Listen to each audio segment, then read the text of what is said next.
I'm Doug, and I'm going to talk to you about some C++ bindings that I'm maintaining for this library called LMDB.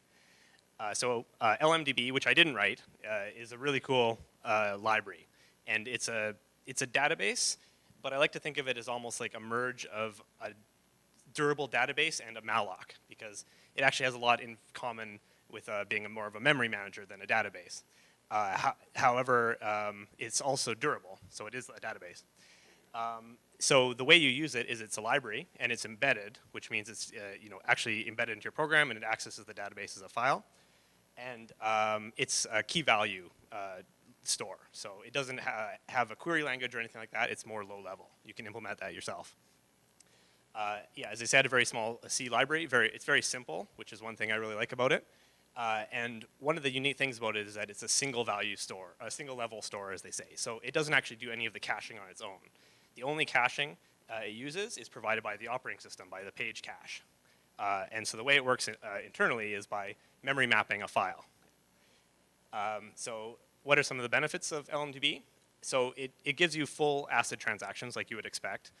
Everything is consistent, isolated, and so on. One of the great things is that there's almost no tuning required for most workloads. And one thing that really helps is that there's no locks required whatsoever in the read path. Also, there's no heap allocations in the read path. So you can read a value without doing any heap allocations, locking, or interfering with any other threads. And it does scale very optimally. One of the bad things is that there can only be one writer at a time, right? But there can be many readers at a time. Readers don't block writers, writers don't block readers. Another really great thing is that there's instant crash recovery. So if your application crashes, it can start up again immediately. And there's no replaying of a write-ahead log or anything like that.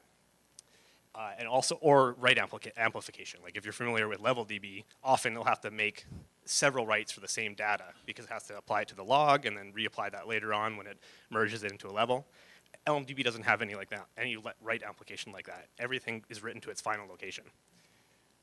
So here's just like a kind of motivating example. Suppose we have a JSON thing, a JSON file in a JSON object in a file, a serialized JSON in a file.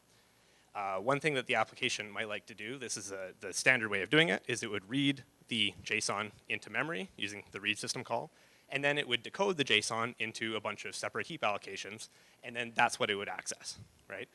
Well, one thing we could do is we could skip that step, the first step of read. We could memory map the JSON file. And at that point, we would actually be decoding it directly from the file system cache. But we would still put a bunch of heap allocations and access it. LMDB really becomes powerful when we use a slightly different type of serialization. There's several of them, but I really like this library called flat buffers. There's also Cap'n Proto, which is very good. But the idea behind that is that your application can directly access individual members of the data structures into the page cache. So this is where LMDB really shines. And the idea would be like, think if you want to take an arbitrary key or an array element out of a JSON object. Normally, you would have to deserialize the entire object and then access that one thing. But if you use serialization like flat buffers, then you can immediately just get that and get a direct pointer to, for example, an integer or whatever in memory. So my C++ bindings, I'm just maintaining them. I actually didn't write them either, but I've upgraded them for C++ 17 support. And what I added in particular is string view support. So when you do a read, this is a new feature of C++ 17. It's basically a non-owning version of string. So the string is only useful temporarily while you have a read transaction open. But at that point, you're actually reading it directly out of the page cache. And there's got a few other features like RAII of resources and so on that improve the experience versus a C library. So just a quick demo of how to use it.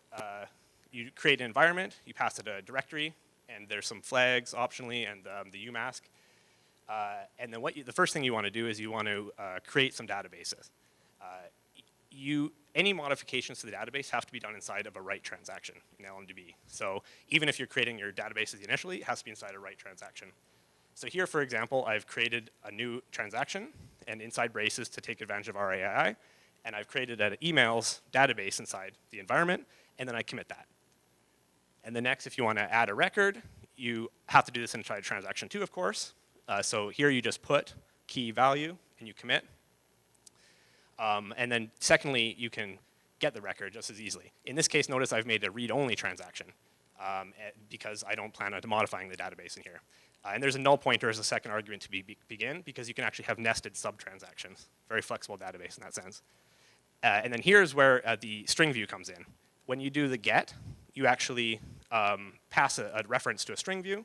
And then at this point, the email will actually be pointing, like the pointer of the string view will be pointing into the page cache. So not something managed by user space, but it's managed by the kernel instead.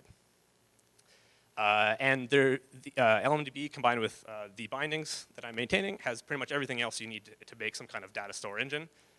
You've got cursors, you've got duplicate records, if you want, that's what you need for making indices, custom comparators, specialized comparators for integers, and so on. And yeah, one of the interesting things is that you can actually, if you're careful, maintain alignment. So you can do SIMD operations directly on the stuff inside the database without ever pulling it necessarily like to a memory owned by user space. That's it. Thank you very much.